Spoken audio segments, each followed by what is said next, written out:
papila. Ah.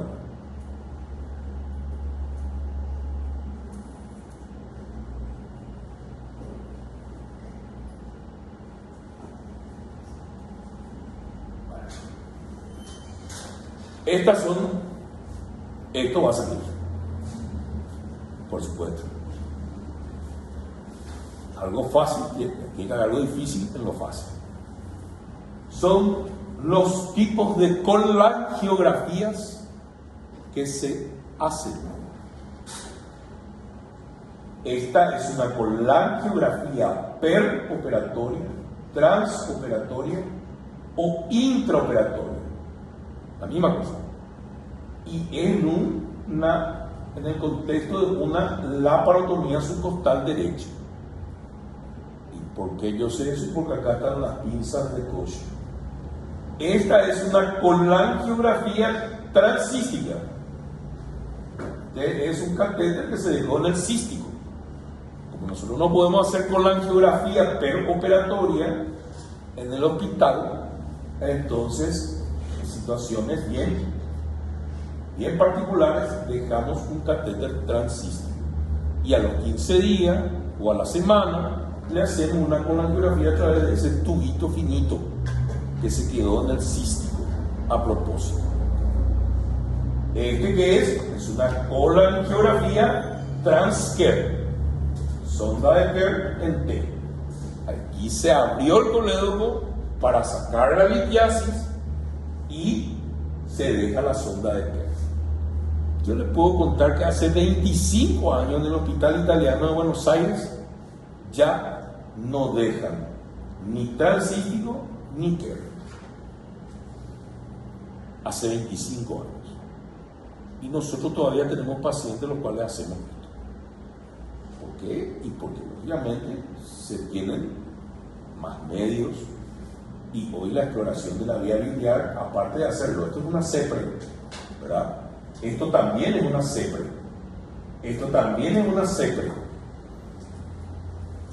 Sin mirar, porque cuando veo el duodenoscopio y veo que está contrastada la vía biliar, es una CEPRE.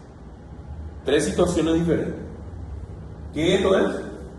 La colangioresonancia o colangiopancreatografía por resonancia magnética nuclear.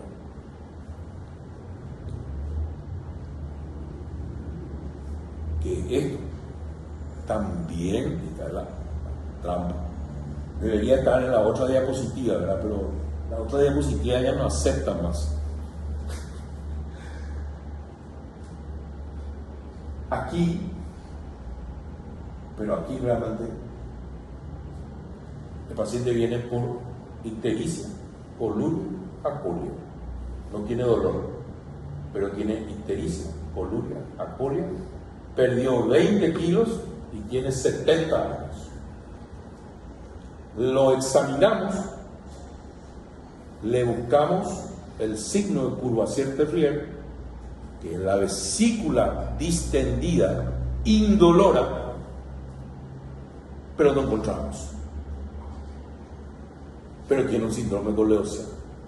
Si encontramos el signo de Courvoisier-Terrier en un paciente que tiene ictericia, coluria, acolia y síndrome constitucional, pérdida de peso, astenia, dinamia, anorexia, y palpamos la vesícula indolora, entonces pensamos que tiene un cáncer de páncreas, de cabeza de páncreas. Si no palpamos la vesícula, puede ser igual un cáncer de páncreas, ¿verdad? O de colédoco terminal, o de ampolla de Vater. Pero hay que pensar en un carcinoma del confluente biliar de ambos hepáticos, que se conoce como el tumor de Klaskin.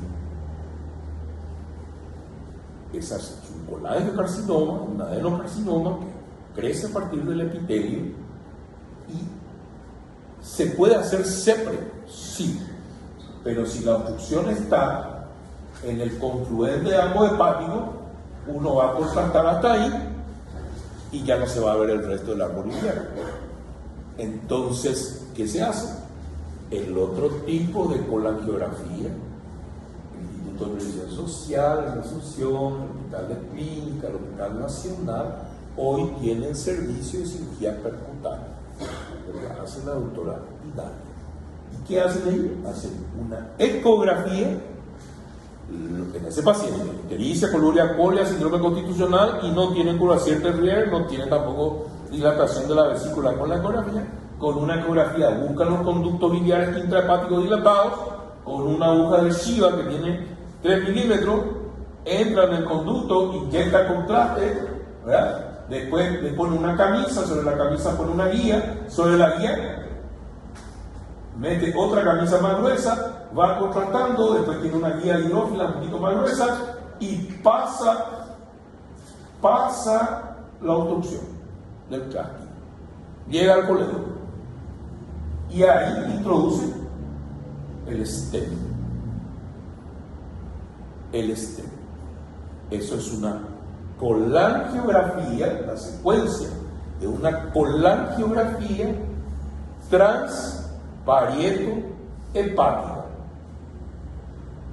Y eso generalmente es diagnóstico y, por supuesto, si tienen los implementos, tienen los, ¿cómo se llaman? Los descartables para colocar el stem biliar, utiliza para colocar un stem biliar transtumoral. Entonces descarga la bilis del hígado y el paciente es tratado de su ictericia.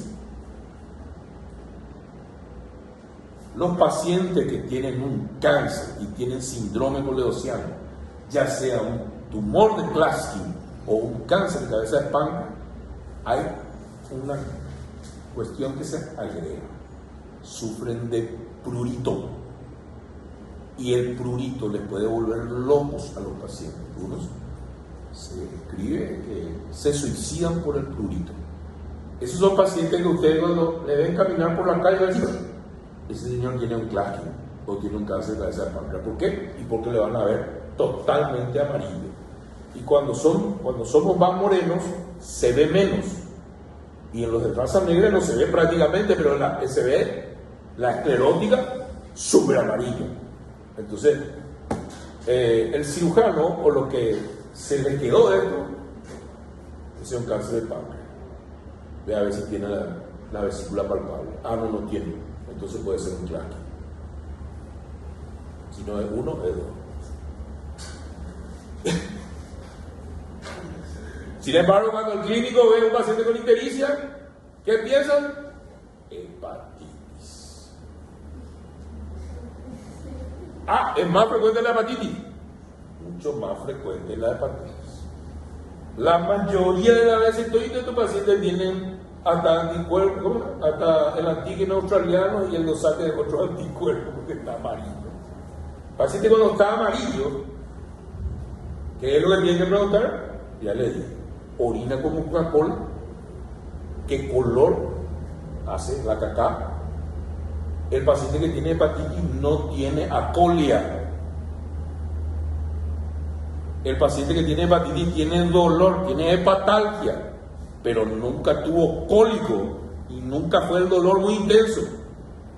¿El paciente con hepatitis puede perder peso? Sí, pero no 10 ni 20 kilos como el paciente que tiene cáncer.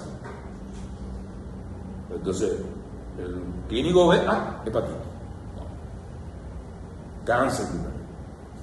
¿Y qué se pide? Se pide el perfil hepático, todos los análisis y la ecografía. La ecografía del eje, ¿verdad? Pero en la clínica ya se puede saber, se palpa o no la vesícula. Entonces la clínica siempre va a ser soberana. Y eso es lo que tiene en la cabeza. Porque después van a estar en un lugar periférico y no va a haber ni análisis. El hospital de Franco hasta hoy no tiene análisis a la tarde ni a la noche. El análisis en la mañana sale a las 3 de la tarde. Yo no le quiero preguntar a la gente del laboratorio, porque sé que se van a enojar conmigo.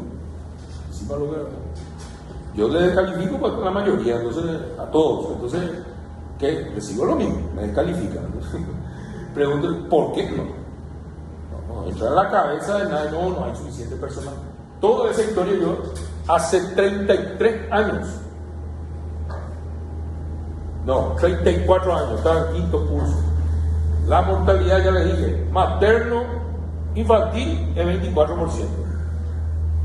El presupuesto del Ministerio de IPS, la ayuda económica de países extranjeros, la Comunidad Europea, no se quintuplicó, se multiplicó en una progresión geométrica. Igual sigue habiendo 24% de mortalidad materno-infantil. ¿Y saben por qué eso es? Educación. Pero no, educación en la escuela. Familia. Bueno, otra con la geografía, la prótesis, esto es lo que a veces nosotros podemos poner. Se puede colocar también la prótesis a través de la CEPRE, pero si el tumor es clásico, está allá arriba en el confluente, no se puede hacer. Bueno, existe también, tanto operado hay que hay también un síndrome post-colecistotomía. El paciente igual tiene dolor y es un problema. Ya te operamos la vesícula y el cirujano no sabe qué decirle. Entonces hay que iniciar todo un proceso de investigación. Ahí están las causas del síndrome de post-colecistotomía, de dolor post-colecistotomía. Bla, bla, bla, bla, bla. No termino. No se vayan. Empezamos recién. Bueno, el siguiente va a ser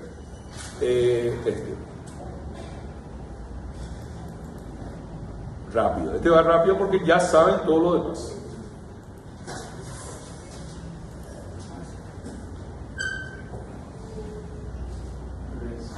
Bueno, el cáncer de vesícula biliar es un tumor muy poco frecuente, pero el cáncer de vesícula biliar es un colangiocarcinoma, es decir, un adenocarcinoma que es el colangiocarcinoma o adenocarcinoma de la vía biliar más frecuente.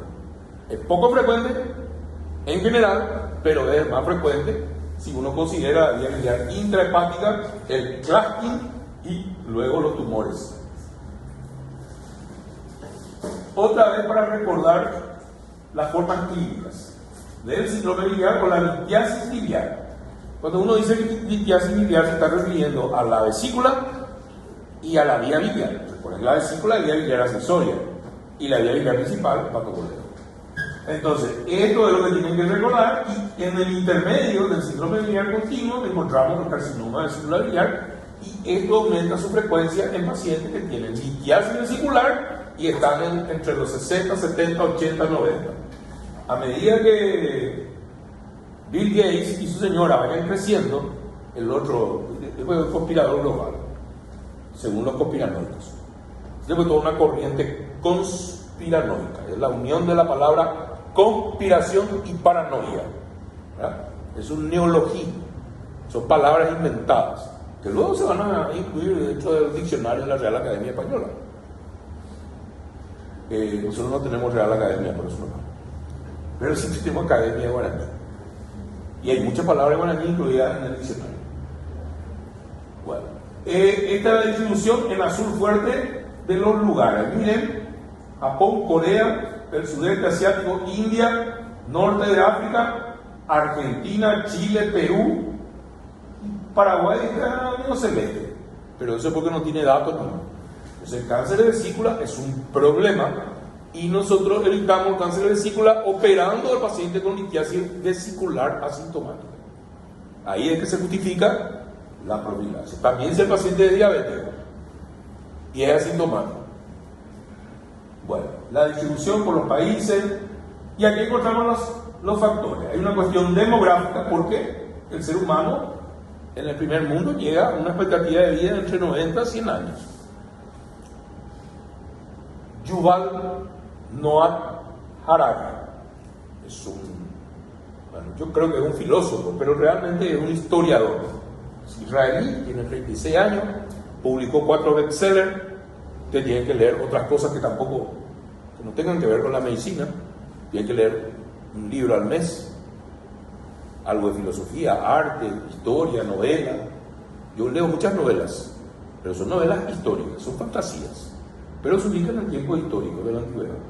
Bueno, Entonces la demografía avanzó demasiado, la gente vive más, entonces mayor posibilidad de cáncer. El sexo femenino, como es con la litiasis vesicular, la geografía, ustedes vieron, es muy frecuente en el sudeste asiático, pero el sudeste asiático, India y eso, ellos tienen esta parasitosis como la fasciola hepática. Nosotros no tenemos ese problema. Cuando se hizo la represa Itaipú se pensó, los sanitaristas que tenían tal vez algo de corteza, pensaron que era posible que lo que pasa al otro lado del río ocurra también, que es la famosa equinococosis. Recuerden que nosotros tenemos un nematodo que es la solitaria, ¿verdad? Pero la Taenia solium tiene un primo hermano, una hermana, la Taenia echinococcus. ¿Qué provoca la Taenia echinococcus? Que hay al otro lado del río, sobre todo al sur del Paraná, es el quiste hidatídico del hígado, el quiste hidatídico pulmonar, o a veces múltiple quiste hidatídico, inclusive intracerebral. Y eso es una parasitosis. Bueno, entonces, eso, la etnicidad, evidentemente tiene que ver algo con la raza amarilla, los hinduistas, pero hoy ya sabemos que nosotros tenemos genes de todas las razas y que no existe raza. Entonces esto es medio, si estaba alguien de ultra izquierda que iba a enojarse, es medio discriminativo. Bajo nivel socioeconómico y la obesidad. Y por supuesto alteraciones genéticas que están en relación al medio ambiente.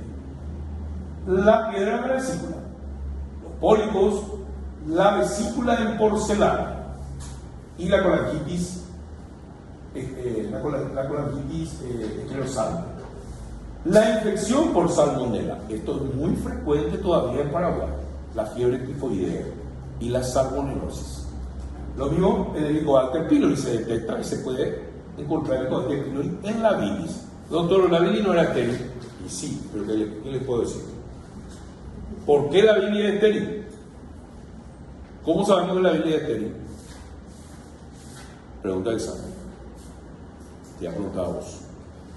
Está mirando atentamente. ¿Por qué? Y primero se produce en el hígado en un sistema cerrado. ¿Y cómo se evita que se contamine la bilis? Y por eso la ampolla de Baker tiene 3 esfínteres para evitar el reflujo del líquido denal a la vía biliar. Y ahí viene la pregunta. Cuando se hace una CEPRE, se hace una papilotomía, se corta el esfínter, entonces el paciente, después de ser tratado de su colangitis aguda por litiasis, que ya es luego una infección de la vía biliar principal, se trata con antibiótico y se trata con la CEPRE, posteriormente puede volver a hacer una colangitis. Y si aparece otra vez el factor de la litiasis, por supuesto, y con más facilidad esta vez, porque ascienden los gérmenes. El líquido denal es alcalino y ya existe una carga bacteriana de los mismos gérmenes que conocemos, los bacilos gram negativos aerobios y el bacilo gram negativo anaerobio. Eso tienen que recordar. Bueno, después, factores de relativo riesgo. Esto yo no me acuerdo haber leído, por eso puse ahora, que a medida que aumenta el tamaño de los cálculos, aumenta el riesgo de cáncer vesicular. Y a medida que pasan los años y no se opera, por ahí es un patrón. Al jefe de cirugía o al jefe de los servicios en Francia se le llama patrón. Patrón. Nosotros conocemos un solo patrón acá en Paraguay, ¿verdad? Pero hasta ahí. Patrón significa jefe. Y el patrón. A medida que pasa el tiempo, existe algunas veces un personaje con mucho poder y que todo el mundo le rinde pleitesía y se tiene. Le llamaron a un norteamericano, ahora me acuerdo, le llamaron a un norteamericano el síndrome de Donald Trump. ¿Qué le pasó a Donald Trump? Tuvo COVID, como cualquier ser humano. Es decir, hasta los ricos y al hombre más poderoso del mundo también le puede pasar. Entonces, ¿qué hizo el equipo médico? No me acuerdo el nombre del famoso infectólogo que luego se enojó con él y renunció. Ese infectólogo es el autor, es uno de los coautores del Harrison de Medicina Interna. Me viene el nombre, famoso. Y bueno, todo, se reunió el equipo médico y le desautorizó al principal consejero en infectología. Y por supuesto que se enojaron. Y ahí vino el síndrome de Donald Trump.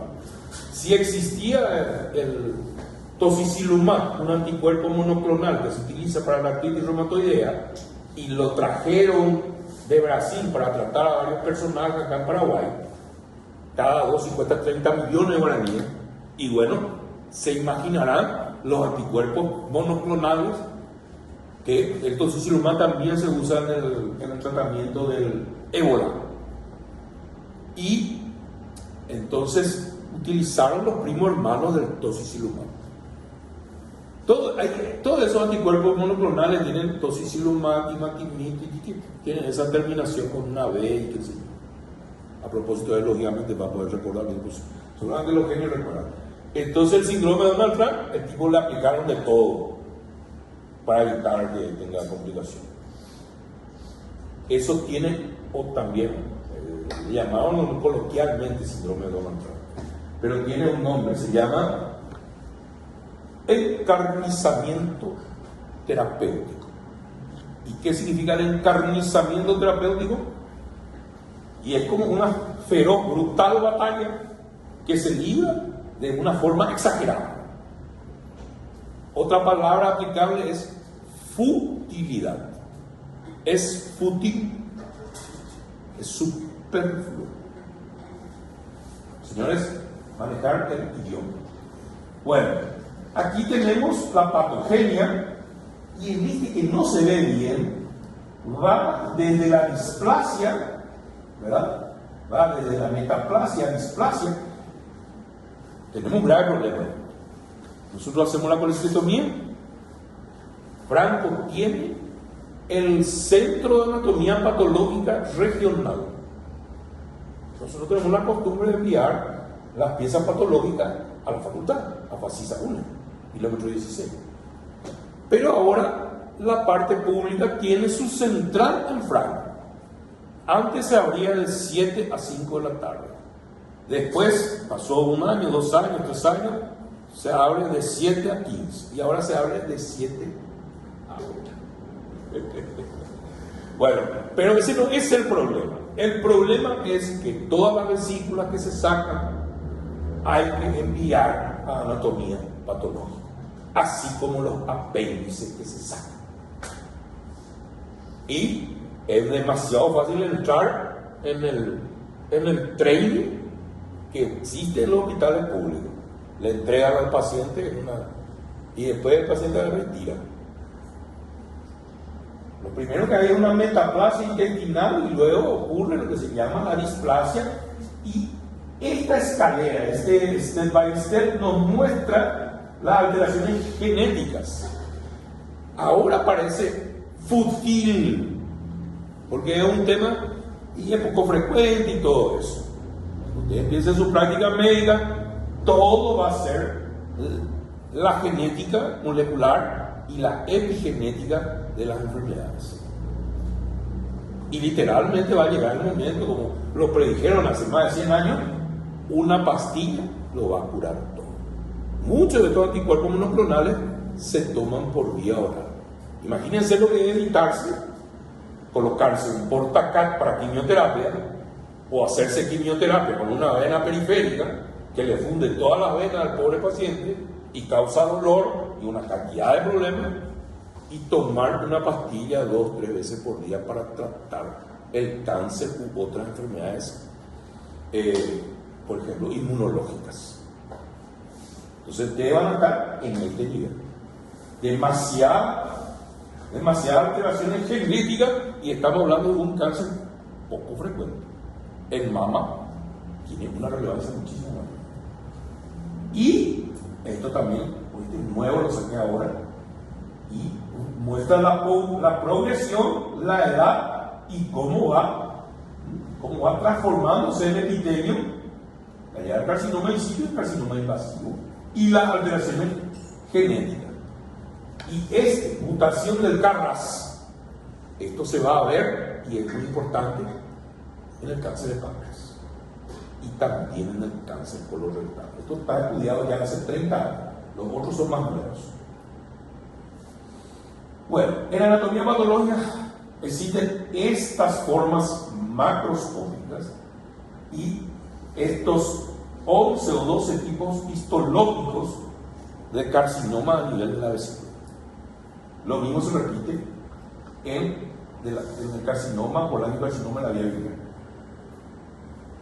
Tenemos esta distribución linfática, y esto es para darnos una idea que cuando se hace la colecistectomía, uno debe abrir la vesícula biliar, por supuesto después se tiene que cambiar de guante, para ver si es que no hay un pólipo o no hay alguna lesión que haya pasado desapercibida.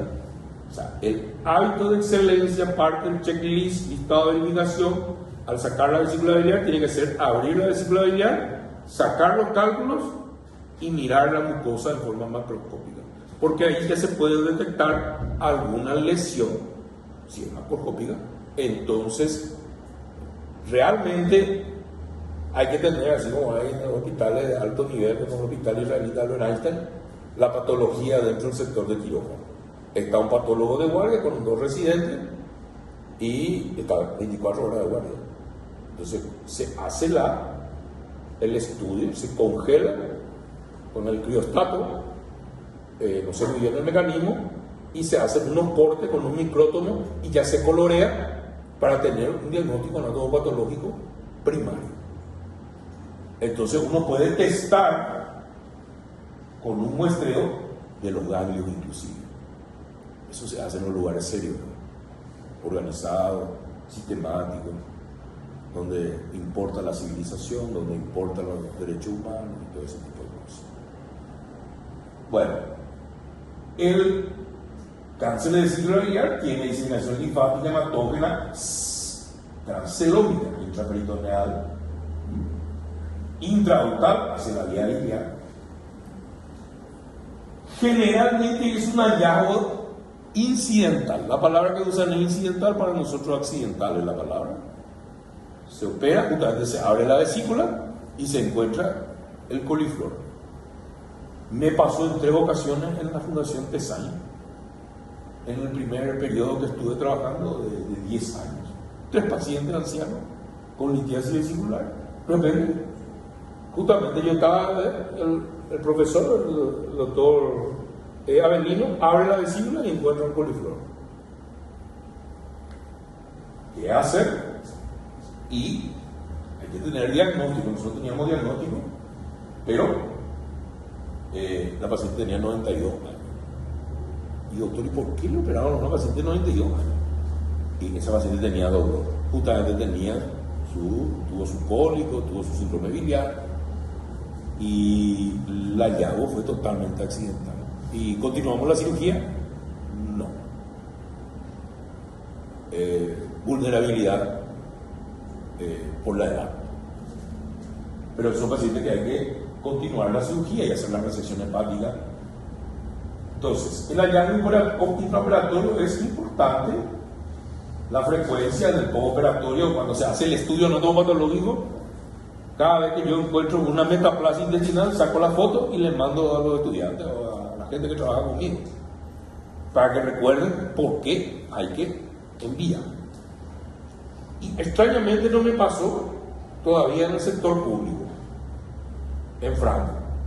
Pero yo trabajo ya hace 12 años. Entonces quiere decir que no opero suficiente vesícula, porque hay una especie, coloquialmente, cuando operas tu vesícula número 1000, aparece el primero. pero todos los pacientes tienen que ser estudiados. Bueno, esto es algo así lo que encontramos, ¿verdad? Que encontró el doctor Avelino Franco, ¿verdad? Ya se tenía que haber el dibujo de la ecografía, ya se tenía que haber visto de esa manera. A veces, ahí dice algo interesante, no genera sombra sónica posterior. En la TAC también se puede ver, pero eso cuando se ve en la ecografía se pide una tomografía para estadificar. Hay que recordar que la vesícula biliar tiene mucosa, no tiene submucosa, tiene las paredes musculares, tiene serosa en su cara peritoneal y no tiene serosa en su cara hepática. ¿Por qué esto es muy importante? Y porque si este coliflor está hacia el hígado, la invasión es mucho más rápida, como se ve aquí. Aquí también no se ve la vesícula, se ve el vaso y ahí se ve infiltrado el segmento 4. Hay que recordar que la vesícula biliar está en el segmento 4. El hígado tiene 8 segmentos: 2, 3, lóbulo izquierdo; 4, ya es lóbulo derecho, pero pertenece al hígado izquierdo, pertenece al conducto biliar hepático izquierdo, arteria hepática izquierda y vena porta izquierda. Y la vesícula está en el 4. El 5, el 6, el 7 y el 8, que son arriba, son los 4 segmentos del hígado derecho. Pero son 5 segmentos los que forman el lóbulo derecho. Hay que recordar anatómicamente eso.